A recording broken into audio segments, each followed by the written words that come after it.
today, we're going to delve into the catacombs of underhook half guard. Now, before I get there, I just want to quick review how we've gotten to this point, right? We've established some pretty key ground rules to half guard. Let's say I have Tony. Number one is let me start with side control. The very second I get here, however it is that it happened, if it's side control, mount, let's say, actually, let's go a different example today. Say I'm in close guard. And let's say, whatever, he puts his knee on my butt, and let's say just knee on the butt, just so we're close, facing the right direction. And he starts breaking open my guard, he starts passing, and I can get my half guard, I don't even keep passing, and I can gobble my half guard, right? That's good. Okay, I have a guard, but I need to immediately work off that center line.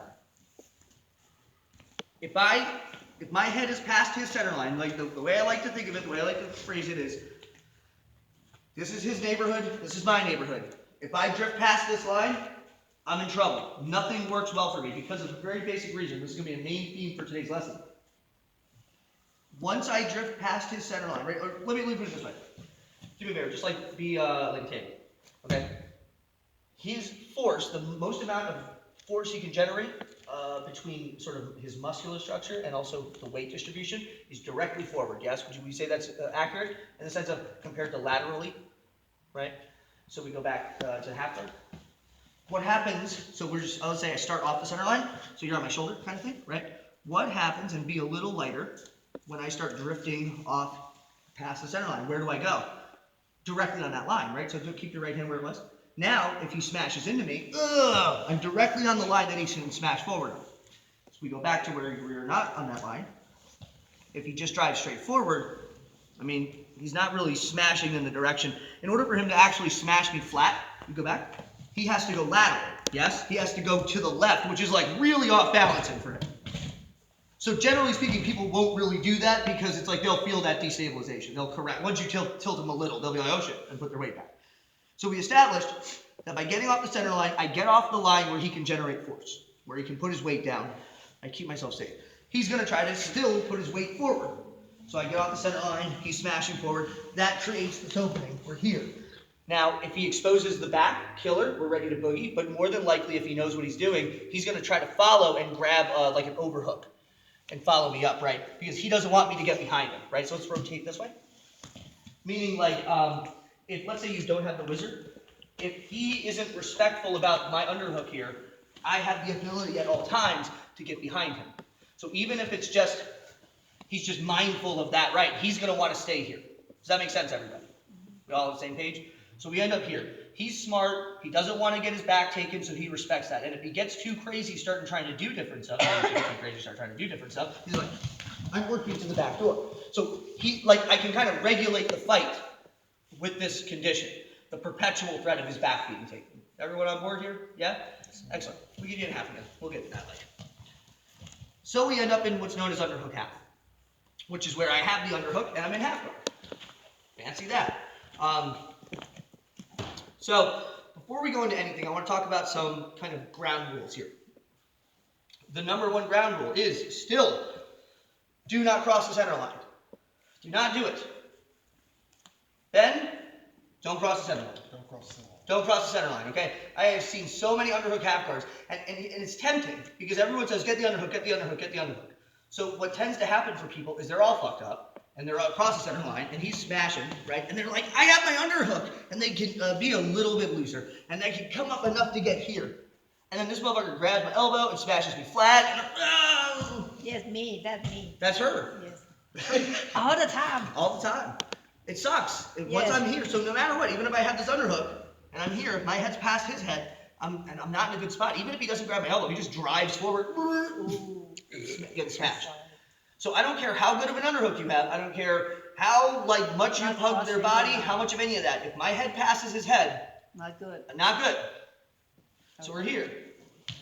So immediately, I want to think about being on the side. I should be able to look inside his ear. Looks clean. You do a great job. I have an obsession.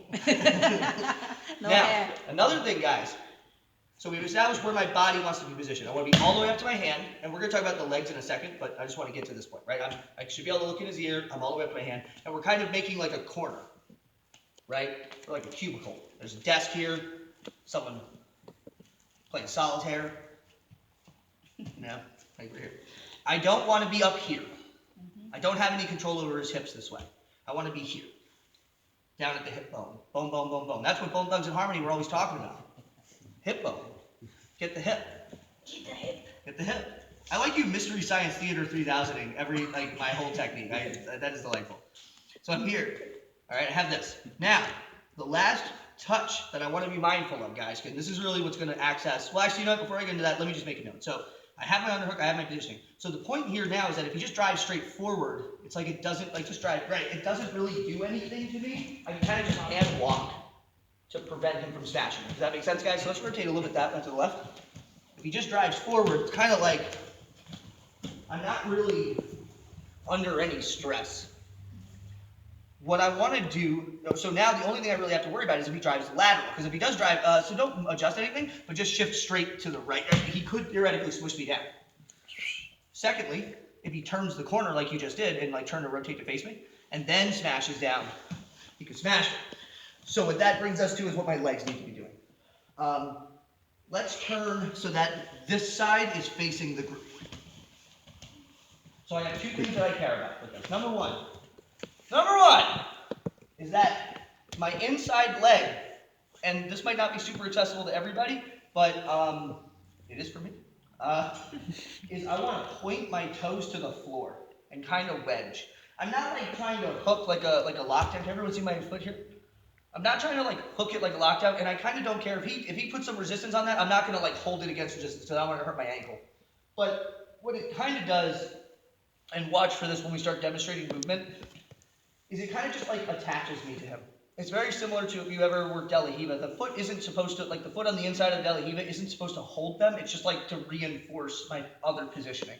So I'm holding him with the hip control and the positioning of my upper body, but this is kind of reinforcing that. If you can't access that, that's fine, but make sure you're clamping your heel to your butt, right? So I want to clamp in and hook. So I'm not just like relaxed here. Granted, if I'm relaxed here and he starts to cut over, bump in the butt and move. Hit him right in the taint. Pow. Pow right in the. Anyway, we're in the half. Last point positionally, and this is arguably the most important one. So don't forget it, Chase. I already forgot everything. Damn it! I got a text. Who could be texting me at this hour? Anyway. Your wife. Possibly. I'm here. My outside foot wants to be posted into the mat. And the reason that this foot wants to be posted is because I need to be able to move. Why? Well, what did we establish? The two things he could do that were really effective is he could drive laterally and push me over, or he could rotate and he could push me over, right? So we go back. So if he drives laterally, I can keep shrinking. If he tries to turn to face me, I can, right? I can chase. Toy. Right? So, kind of putting that all together, invisible opponent. I'm up to this underhook.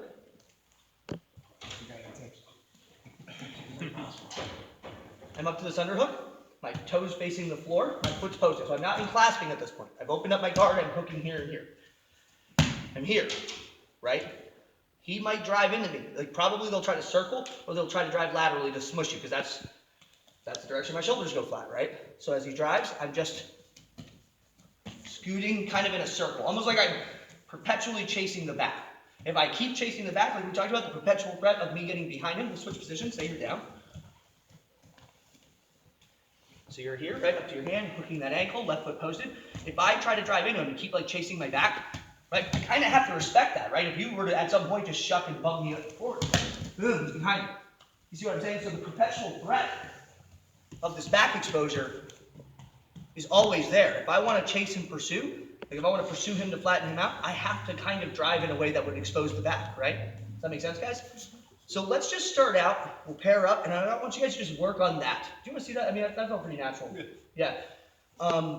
Just pair up, work on that a little bit, have your partner try to like pin, smash you a little bit, like start light, and then if you want to ramp up resistance a little, you can. But just work through these ideas, and then we're going to talk about weaponizing it. Pew, pew. Pew, pew. All right, guys, let's partner up, work it out. 1, 2, 3.